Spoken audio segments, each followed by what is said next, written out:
하나님의 가족이 되는 방법이 있는데 그것이 뭘까요? 그 방법은 새롭게 태어나는 것입니다. 새롭게 태어난다고 하는 것은 내가 예수 믿고 옛 것을 다 이제는 십자가 밑에 묻어놓고 예수님의 방법대로 사는 것입니다. 이것이 새롭게 태어나는 것입니다. 그렇게 되면 하나님의 가족이 되는 것입니다. 새롭게 태어나는 사람만이 하나님의 가족이 될 수밖에 없기 때문에 그렇습니다. 우리가 처음 세상에 태어나서는 사람의 가족이 되는 것입니다. 그러나 예수를 믿고 새롭게 태어나면 영적으로 하나님의 가족이 되는 것을 믿습니다. 예. 그래서 성경은 우리에게 이렇게 말씀하시죠. 너희가 그리스도 예수 안에서 믿음을 통해 하나님의 자녀가 되었으니 이렇게 말씀하셨잖아요. 믿음을 통해서 하나님의 자녀가 되었다는 거예요. 우리에게 육적인 가족은 대단히 중요합니다. 그런데 육적인 가족보다 더 중요한 가족이 있는데 그것은 영적인 가족이라고 합니다. 영적인 가족. 육적인 가족은 때가 되면 헤어져야 합니다. 그러나 영적인 가족은 때가 되면 헤어지는 것이 아니라 영원히 함께 가는 것입니다. 믿습니까? 영원히 함께 가는 거예요. 그것이 그래서 더 중요한 거예요. 그러므로 예수를 믿는 사람은 영적인 가족인 교회 안에 속해야 되는 것입니다. 교회에 속해야 돼요. 이것은 선택적인 것이 아니라 필수적인 거예요. 필수적인 것입니다. 가끔 희귀한 말을 하는 사람도 있잖아요. 저는 예수 믿는 사람인데요. 요즘에 교회는 안 나가요. 그런 사람도 있잖아요. 예수를 믿기는 믿는데 교회를 안 나간대요. 그런데 여러분 말이 됩니까 그 말이? 예수를 믿는데 어떻게 교회를 안 나갑니까? 교회가 하나님의 가족이 모이는 곳입니다. 그래서 쉽게 우리가 예를 들어서 이해를 돕는다면 저는 축구 선수인데요. 그런데 아무 팀에도 속해 있지 않아요. 축구 선수 아니죠. 축구 선수라면 어느 팀인가 소속이 되어야 있어야 축구 선수라고 말할 수 있죠. 그런데 축구 선수인데 아무 소속 팀도 없어요. 축구 선수가 아니죠. 저는 플룻 연주자인데요. 그런데 저는 어느 오케스트라에도 어느 연주 단체에도 소속되어 있지 않습니다. 그 플룻 연주자가 아니죠. 저는 군인입니다. 그런데 저는 어느 부대에도 소속되어 있지 않습니다. 그게 무슨 군인입니까? 군인이라면 부대에 소속되어 있어요. 대대든지 중대든지 소대든지 분대든지 어느 부대인가 소속이 되어 있습니다. 그거는 탈영병이지 제대로 된 군인이 아니라고 하는 것입니다. 속한 교회가 없는 크리스천은 고아와 같다고 했어요. 고아와 같다. 내가 섬기는 교회가 있어야 하는 것이고 하나님은 우리를 그렇게 지으셨습니다. 그래서 교회가 가족이기 때문에 교회 안에서 형제님, 자매님 이런 가족인 말을 사용하는 것입니다. 우리에게는 그런 것이 익숙하지 않지만 어떤 교회는 직분 제도를 없앤 교회가 있어요. 집사도 안 세우고 아무것도 안 세우고 그래야 형제 자매로 부르는 교회가 있어요. 여기 사로스는 몇 교회가 있어요. 그것이 성경적이잖아요. 형제 자매가 정말 가족이죠. 가족이기 때문에 형제 자매로 부르는 거예요. 박순애 자매님, 박설희 자매님, 최명석 자매 이렇게 부르지 집사 소리 안 해요. 그것이 훨씬 더 성경적으로 가족적인 그런 의미를 더 갖고 있기 때문에 그렇습니다. 자, 따라서 합시다. 우리는 하나님의 가족으로 태어났다. 우리는 하나님의 가족에 소속되어야 한다. 믿습니까? 자, 두 번째로 하나님의 가족의 일원이 되기 위해서는 어떻게 해야 됩니까? 하나님의 가족은 바로 교제가 있어야 됩니다. 교제가 있어야 됩니다.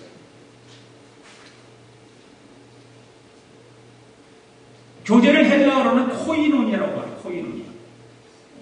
펠로십 있잖아요. 영어로는 펠로십. 코이노니아. 자, 로마서 12장 5절 말씀 읽습니다. 시작. 이와 같이 우리 많은 사람이 그리스도 안에서 한 몸이 되어 서로 지체가 되었느니라. 자, 오늘 우리는 교제가 무엇이고 인사가 무엇인지를 구분해야 할 필요가 있죠. 교회 나와서 형제님, 자매님 안녕하십니까? 잘 지내시죠? 그런 다음 주에 뵙겠습니다. 인사죠. 그 교제입니까? 아닙니까? 모르겠어요. 그건 인사지, 인사. 인사지, 교제는 아니에요. 인사직은 교제가 아닙니다. 대부분 사람들은 그것이 교제인 줄 알고 있어요. 잘 지내셨습니까? 한 주간 잘 지내셨습니까? 건강하셨죠? 다음 주에 또 뵙겠습니다. 그리고 딱 끝났어요. 그게 뭐 교제 아니죠. 교제는 뭡니까? 대화에 가까운 것이죠. 대화에 가까운. 이야기를 나누는 거예요. 대화를 나누면서 이상하게 자기 이야기를 하지 않고 남의 이야기를 하는 사람들이 있어요. 대화를 하다 보면 자기 이야기는 안 하고 남의 이야기만 하는 사람이 있어요. 누구 집사가 그런데요. 누가 이런 일이 있대요 하면서 열심히 열을 올리면서 말을 하는데 자기 이야기가 아니라 남의 이야기. 그건 교제가 아닙니다. 남의 이야기하는 건 교제가 아니죠. 아주 좋지 않은 버릇이죠. 남의 이야기를 하다가 보면 결국 어떻게 됩니까? 결국 하다 보면 끝에 가서 험담을 끝나요. 결국 저도 그런 경험 많이 하거든요. 네. 결국 험담으로 끝나버리고 마는 것입니다. 교제는 어떤 것일까? 남의 이야기를 하는 것이 아니라 자기 이야기를 나누는 것입니다. 아멘? 네. 교제하는 내 얘기를 하는 거예요. 상대방에게 내 얘기를 하는 거예요. 남의 얘기하는 게 아니라 내 얘기. 그게 교제입니다. 그래서 진정한 교제는 예배에 참석하는 것 이상의 의미를 가지고 있는 것입니다. 교제는 함께 삶을 경험하는 것입니다. 아멘? 함께 삶을 경험하는 거예요. 삶을 경험하는 데는 이기적인 사랑이 있을 수 없지 않습니까? 그 안에서 진실한 나눔이 있는 것이고 실질적인 선의과 희생이 있는 것이 바로 사랑을 나누는 거예요. 그게 교제예요. 교제. 그래서 그 안에서 베풀고 그 안에서 서로 위로하고 주는 것을 포함해서 초대교회와 같이 서로 대한 그 명령이 포함되어 있는 서로 나누는 거 초대교회. 엄청난 나눔을 가졌잖아요. 초대교회는. 그런 나눔이 있는 교회가 진짜 교회죠. 그런 가족이 진짜 가족이죠. 가족이 어떻게 네 건 너, 네 건 너, 너는 너, 나는 나 그렇습니까? 그렇잖아요. 여러분들 가족이 누군가가 지금 힘들어하면 어떻게든지 그 힘들어하는 가족 식구를 위해서 도우려고 애를 쓰잖아요. 그게 가족이죠. 바로 교제라고 하는 것이 그러는 거예요. 교제. 여기서 우리는 진정한 교제와 그렇지 못한 교제 몇 가지를 한번 살펴보기를 원합니다. 자, 진정한 교제는 교제하는 사람들의 무엇을 기대하냐면 진실을 기대합니다. 진실. 교제를 하는데 여러분 상대방과 교제를 나누기를 원하는데 상대방이 나하고 교제를 하기를 원해서 같이 교제를 한다면 나 또한 진실이어야 되지만 상대방도 나에게 진실이어야 됩니다. 그래야 교제가 이루어지는 거예요. 어떻게 교제한다고 그러면서 거짓을 많이 하고 자꾸 감추려고 하는 얘기하고 남의 이야기만 하고 그럼 교제가 안 이루어지는 거죠. 진실이어야 되는 거죠. 뭘라니까? 바로 진정한 교제를 피상적이거나 거칠애가 아니라 진정한 교제는 아주 깊은 나눔이죠. 그래서 진정한 교제는 사람들이 자기의 삶에서 일어난 일들을 진실하게 나누는 거예요. 뭘 나눌까요? 상처를 나누는 거예요. 상처. 그게 진실한 교제예요. 그 다음 두 번째는 뭘까요? 감정을 표현할 줄 알죠. 감정. 그 다음에 실패를 고백하는 거예요. 실패. 목사님들 세미나를 다녀보면요. 성공 얘기만 하지 실패하는 것도 얘기 안 해요. 그러면 대부분 세미나 강사로 온 목사님들은 어떤 목사님들일까요? 교회 교생도 큰 목사님들. 그렇죠. 교인이 많고, 예. 우리 세상적으로 보면 성공했다고 하는 목사님들이 강사를 해서 세미나를 와서 하잖아요. 그런 자랑만 하거든요. 실패 얘기는 안 해요. 성공한 얘기만 해요.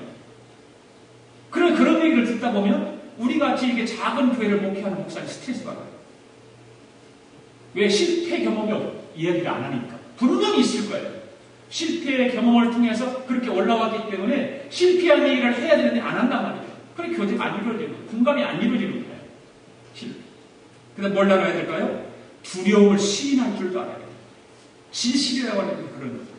그 다음에 약점을 깨달아요. 약점. 또 한 가지는 뭐냐면 그러면서 기도를 부탁합니다. 이런 모든 것, 상처, 나의 감정, 실패, 두려움 이런 약점들을 상대방에게 진실하게 이야기를 하고 마지막으로 기도 부탁하는 거예요. 기도해 주세요. 그거예요. 바로 진정한 교제라고 하는 것이 바로 그런 것입니다. 피상적으로 하는 것이 아니에요. 현대인들은 가면을 쓰고 다닌다고 해도 과언이 아니라고 말하잖아요. 현대인들은요, 겉으로 보는 가면은 안 썼지만 이 속마음 속에 가면을 쓰고 다닌다. 그런 사람들을 어떻게 할까요? 교제할까요? 경계하죠. 선을 그어 경계합니다. 이런 사람들에 관한 진정한 교제가 이루어질 수 없습니다. 진정한 교제는 우리의 삶에 대해 솔직하게 이야기할 때만 진정한 교제를 경험할 수 있습니다. 아멘. 예. 성경은 이렇게 말씀하고 있죠. 요한일서 1장 7절 8절 시작. 그가 빛 가운데 계신 것 같이 우리도 빛 가운데 행하면 우리가 서로 사귐이 있고 그 아들 예수의 피가 우리를 모든 죄에서 깨끗하게 하실 것이요 만일 우리가 죄가 없다고 말하면 스스로 속이고 또 진리가 우리 속에 있지 아니할 것이요. 솔직하게 이야기할 때만 진정한 교제를 말할 수 있는 것. 두 번째, 진정한 교제를 통해서 사람들은 서로 어떻게 할까요? 의존하는 거예요. 진정한 교제가 있으면 서로 의존하게 되죠. 로마서 1장 12절 말씀 시작. 이는 곧 내가 너희 가운데서 너희와 나의 믿음으로 말미암아 피차 안위함을 얻으려니와. 서로가 위하고 의지하는 관계가 바로 이것입니다. 책임을 나누고 서로가 서로를 돕는 관계. 그래서 피차 안위함을 얻으려. 믿음으로 말미암아 피차 안위함을 얻으려 함이라고 했습니다. 그 다음에 세 번째, 진정한 교제를 통해서 사람들은 서로 어떻게 할까? 공감하게 되지. 공감한다고 하는 건 고통에 함께 참여하고 그 고통을 나누는 것을 말하는 것입니다. 공감한다고 하는 것은 나는 네가 겪고 있는 것을 안다. 네가 지금 느끼고 있는 감정은 이상한 것이 아니라 잘못된 생각도 아니라고 말해주는 것이죠. 공감한다고. 그래서 성경은 우리에게 이렇게 말씀하죠. 갈라디아 6장 2절 시작. 너희가 서로 짐을 지라. 그리하여 그리스도의 법을 성취하라. 서로 짐을 지는 거죠. 서로 짐을 지는. 공감한다고 하는 건 바로 그런 것입니다. 그 다음에 네 번째로 진정한 교제를 통해서 사람들은 어떻게 할까? 서로 자비를 경험합니다. 자비.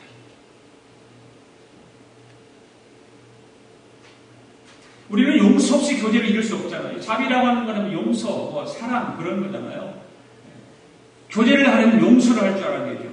그래서 골로새서 3장 13절에 이렇게 말하죠. 시작. 누가 내게 혐의가 있거든 서로 용납하여 피차 용서하리. 주께서 너희를 용서하신 것 같이 너희도 그리하라. 이 용서가 잘 안 되죠. 여러분들 어떠세요? 잘 되세요? 잘 안 되죠. 나에게 아픔을 준 사람들, 나에게 괴롭힘을 주는 사람들 용서가 잘 안 되잖아요. 그래서 성경은 용서하라는 거예요. 그냥 용서하라는 거예요. 그런데 해보니까 되더라고요. 그것이 내가 마음을 안 열으니까 안 되는 것이지, 내가 하나님 말씀 듣도록 기도하면서 마음을 열으니까 용서가 되더라고요. 아니, 그것은 그래서 진리가 하나님 말씀이죠. 살아있는 말씀입니다. 우리가 세상적인 어떤 그런 감정을 가지고는 해결할 수 없는 문제들이지만, 하나님 말씀을 붙들고 기도하면서 용서할 수 있다고 합니다. 바로 자비죠. 교제를 하려면 용서해야 교제가 이루어지죠. 용서하지 않고 내가 너 없으면 교제 못하느냐. 어저께 우리 침례교회 간판을 달고 목회를 하기 시작한 목사님이 계세요. 내가 얘기할게요. 파리바게트 지배인입니다. 좌시아 김인이라고 하는 분인데, 어디 가서 우리 임원들하고 주총에서 디렉터, 한 코리안 디렉터인 김성수 목사님 같이 만나서 그분을 만난 적이 있어요. 신학교를 6개월도 안 했어요. 그리고 목사 안수를 받았는데, 처음에는 목사 안수 받고 창립 예배 드릴 때 나는 그런 일이 있었는 줄 알았는데, 가서 직접 들어보니까 안수를 김기동 목사한테 안수를 받았어요. 김기동 목사가 누군지 아세요, 여러분들? 모르세요? 한국의 대표적인 이단입니다. 모든 교단이 그 성락교회 김기동 목사 이단으로 낙인이 찍힌 분입니다.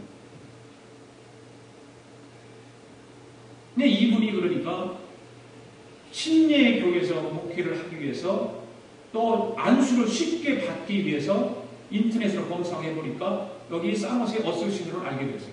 그래서 닥터 스튜어드와 연락해가지고 거기서 우리 한국 사람 쏙 빼버려요.